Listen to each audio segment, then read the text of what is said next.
This is kind of a scarier occurrence in my life. But of the three ODs that I had, I'll just explain them real quick again, brief, and then the last one's just kind of creepy. But the first one, I smacked my head on the pavement, and then dude stole my guitar and pawned it. And yeah, anyways, I got it back. But second one, um, random in a tent, and just the guy happened to have Narcan, luckily. Said I started turning blue. Saved my life. And then the third one in my room. And that one was crazy. Because it's closest to home, you know. I haven't slept in my room since. I don't use my closets anymore. You know, they say that, like, homes carry energy or whatever when stuff happens. And sometimes I feel like that about, like, when you live in a home, in a city, for so many years, and, like, you just experience certain things, get certain energies in the houses. I've been here for, like, a year and a half now, and this is such a beautiful community. But what's not beautiful is my past in Seattle. I love all the hard work I did, and I'm never gonna discount. Like, I always discount myself for all my hard work, so it makes me look bad. But really, I'm just so hypercritical that any and every mistake is detrimental. Especially with a brother like mine, it really is. Like, you have to. If I was ever gonna succeed in making him sober, I would have had to be perfect. I might have been able to do it, but maybe not. You never know with that type of thing.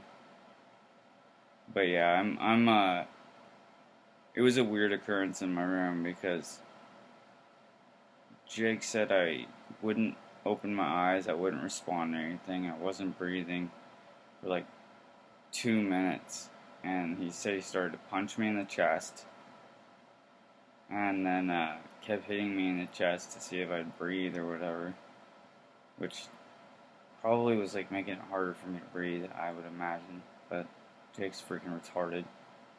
So my brother's beating me up while I'm like ODing. That's what it sounds like now that I'm thinking about it. And he hits me twice with Narcan. And I remember like I could kind of feel myself coming down really quick. But there was a period of like 2 or 3 seconds where, you're just crazy as just bad. Like, you're coming from pure, whatever, like, pure meditative state of death and peace and darkness is into, like, just, bliss. Ignorance is ignorant bliss. Darkness. From that to, like, jumping up, doing the worm, then, like, did the robot. I'm not even kidding. This shit really happened. Like, and I don't know why I did the worm and jumped up and did the robot after I fucking came back to life, but I did that shit, bro. Now I'm too scared to go back in there, so shit. Some dancing ass demon fucking grabbed my ass.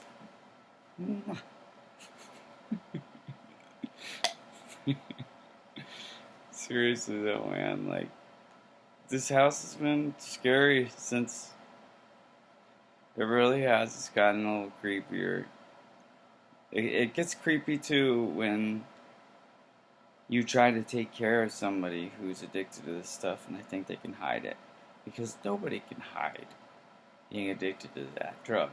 Like, if you can, it's because you're moderating enough where you're not getting too high.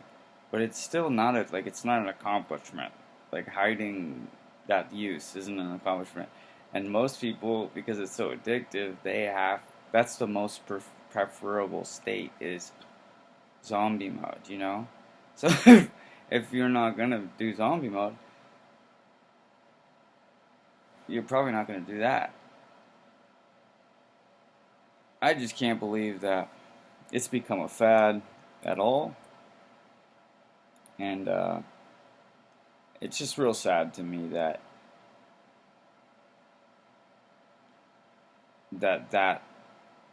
I made poor decisions, you know, that may have led up to, you know, it's like a with a sibling thing. It's always you got to take responsibility for your side, and they have to take responsibility for theirs. And you know, it's not like I couldn't have made better choices at certain places along the road. Um, yeah, but consistent, and I'm not. So constantly having to prove this to myself in my head. I document it now anymore. That's another thing I'm doing with this channel is just kind of documenting my personal struggles with, you know, adapting to life and then moving on, doing whatever, you know, whatever this music project is, and then moving on into the next stage of my life, which is going to be being with my son, which is, yeah, I was so excited when I thought that Bitcoin scam was real because, like, I was gonna move to Utah, and I would have done it. I was gonna do it like next week, and like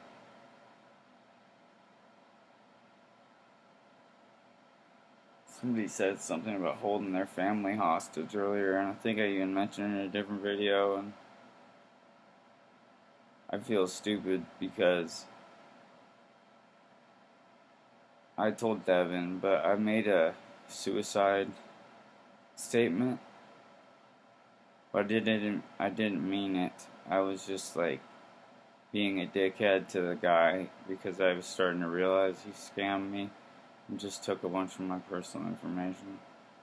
I thought that was real though. You know, you want to believe something's real because life's been just rough, and like I had sent that video out to 300 people. So my intent was to get good reviews. It wasn't I want people to want to invest in my success and my future. And I don't mean just financially, I mean like emotionally and just subscribing, just liking whatever. You know, I don't or just unsubscribing, you know, whatever it is. I don't care. But well, let's be honest, I do care, but yeah. I was just listening to this guy talking about the Anunnaki tribe and like the documented alien bodies and stuff. And that's what really trips me out is like that's people's reality too. Some people believe that we really have alien bodies. I don't know if we do, bro. I don't think we have alien bodies, man. You know? Maybe not.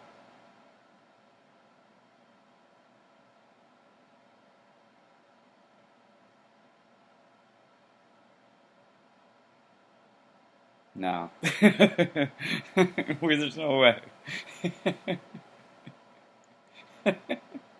Why?